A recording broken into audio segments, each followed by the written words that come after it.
Hello and welcome to another episode of the Expanse Abridged Podcast series. Today got chapter 43, which is a Holden chapter of the first book in the series, Leviathan Wakes.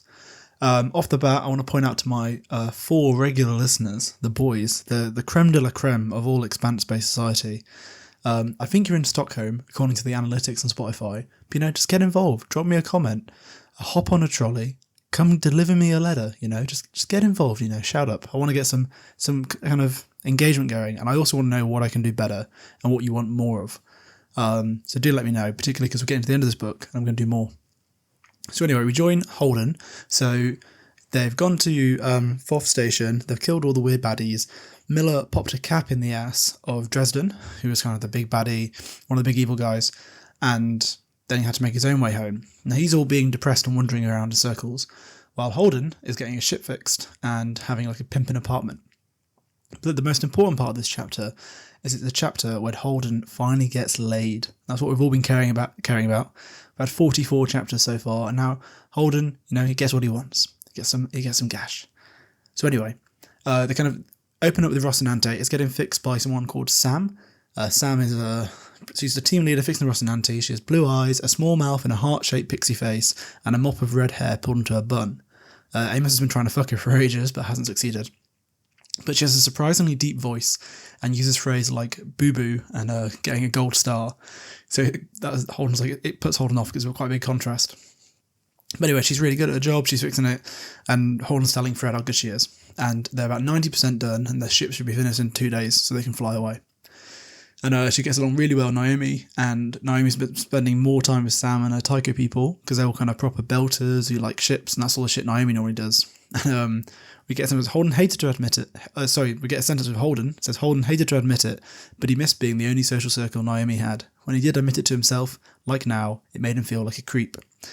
And then they talk a bit about some Golgo competition they're going to play against some other people from the department. And that's pretty much this section. So it's just the ships, they're finally done, and Naomi's been hanging out with those guys and enjoying Taiko life.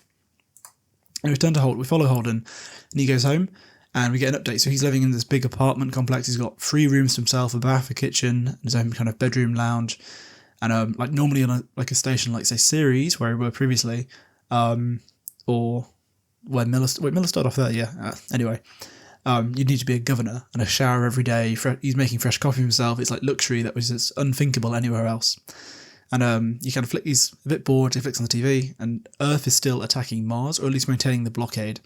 And the domes still stand, so that's where all the Martians live. They live in these big kind of atmospheric domes, like an Eden project in Cornwall, for example.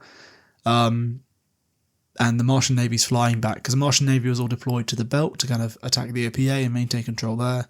Earth went to Mars, so they're on their way back. And eventually, Martian ships from the gas giants were burning hard for the inner planets. Every day, every hour, brought the moment closer when Earth would have to commit to annihilating Mars or backing away. So the point is that Earth would probably lose a naval fight. At the moment, there's no naval fight to have, they're just blockading. And that's kind of the big thing on the news. And Holden's still thinking about Eros. So Eros is where all the people have now turned into those zombies. We had the description last time of a chest, like a rib cage clawing itself along the floor. And Holden's kind of thinking about that. And then he goes, oh, and aliens. Aliens that had tried to take over the Earth 2 billion years ago and failed because Saturn got in the way. Can't forget the aliens.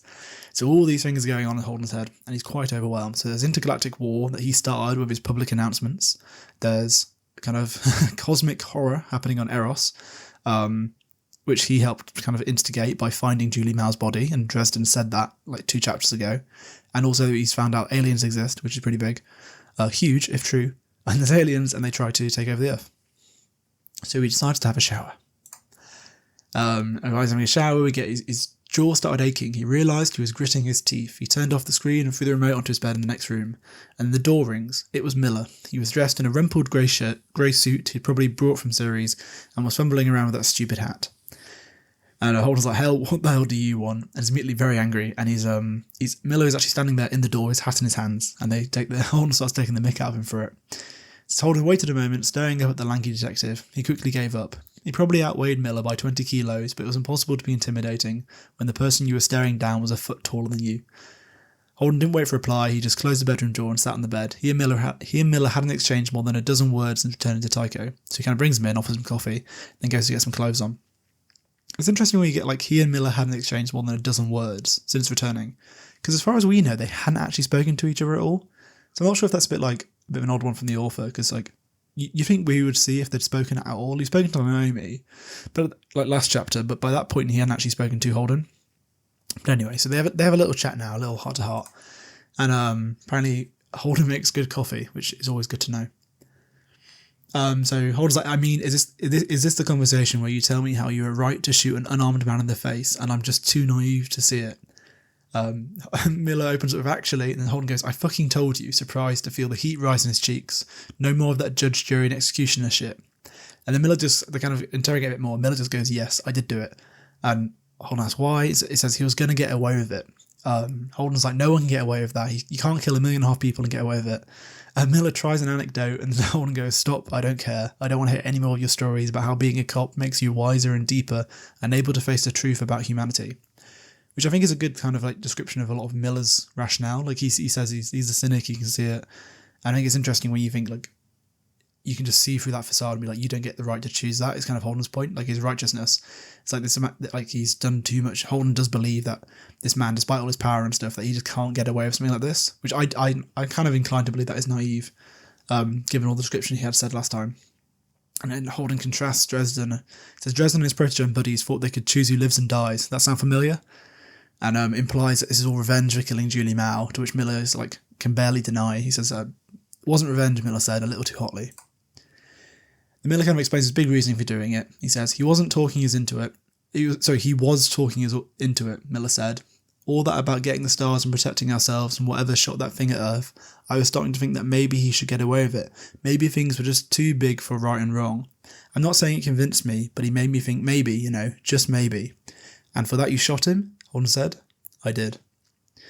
And he's kind of thinking about what else he could do. And by this point, Miller's at the door. He's about to leave. And Mills goes, Amos calls you righteous, you know that. Amos thinks he's a bad guy because he's done some things he's ashamed of, Holden said.